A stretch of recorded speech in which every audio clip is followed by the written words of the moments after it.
When Stanley came to a set of 2 open doors, he entered the door on his left.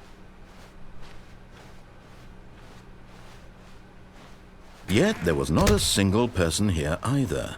Feeling a wave of disbelief, Stanley decided to go up to his boss. Coming to a staircase, Stanley walked upstairs to his boss's office.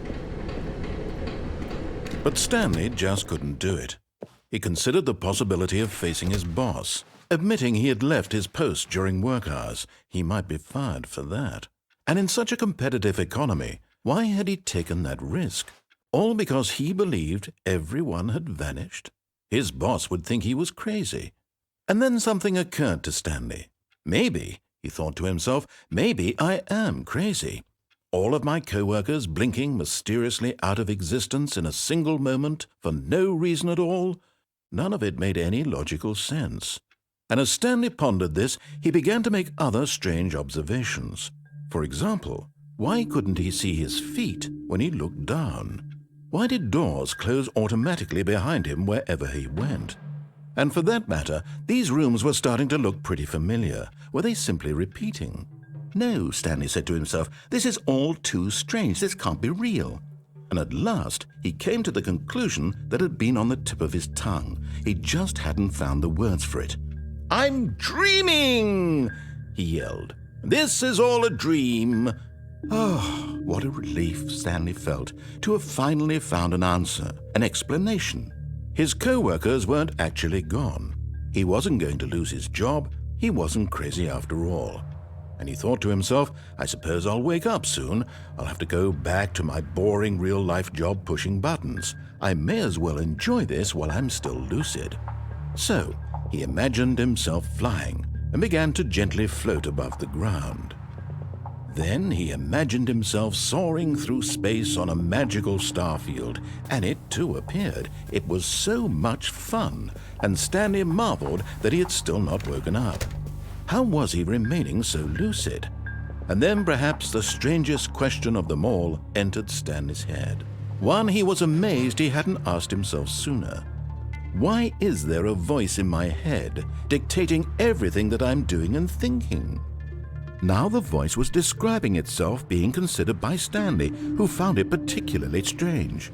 I'm dreaming about a voice describing me, thinking about how it's describing my thoughts, he thought. And while he thought it all very odd and wondered if this voice spoke to all people in their dreams, the truth was that, of course, this was not a dream. How could it be? Was Stanley simply deceiving himself, believing that if he's asleep, he doesn't have to take responsibility for himself? Stanley is as awake right now as he's ever been in his life. Now, hearing the voice speak these words was quite a shock to Stanley. After all, he knew for certain, beyond a doubt, that this was in fact a dream. Did the voice not see him float and make the magical stars just a moment ago? How else would the voice explain all that? This voice was a part of himself too. Surely, if he could just...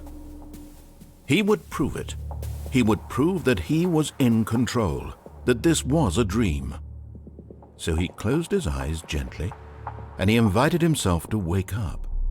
He felt the cool weight of the blanket on his skin, the press of the mattress on his back, the fresh air of a world outside this one. Let me wake up, he thought to himself. I'm through with this dream. I wish it to be over. Let me go back to my job. Let me continue pushing the buttons. Please, it's all I want. I want my apartment and my wife and my job. All I want is my life exactly the way it's always been. My life is normal. I am normal. Everything will be fine. I am okay.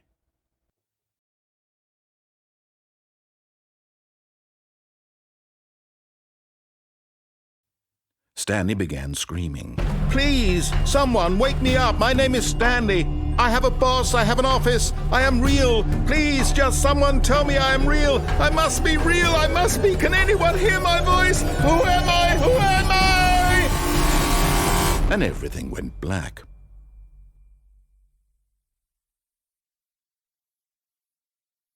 This is the story of a woman named Mariella. Mariella woke up on a day like any other. She arose, got dressed, gathered her belongings, and walked to her place of work. But on this particular day, her walk was interrupted by the body of a man who had stumbled through town talking and screaming to himself, and then collapsed dead on the sidewalk. And although she would soon turn to go call for an ambulance, for just a few brief moments she considered the strange man. He was obviously crazy, this much she knew. Everyone knows what crazy people look like. And in that moment, she thought to herself how lucky she was to be normal. I am sane. I am in control of my mind. I know what is real and what isn't. It was comforting to think this, and in a certain way, seeing this man made her feel better. But then she remembered the meeting she had scheduled for that day, the very important people whose impressions of her would affect her career, and by extension, the rest of her life. She had no time for this, so it was only a moment that she stood there, staring down at the body. And then she turned and ran.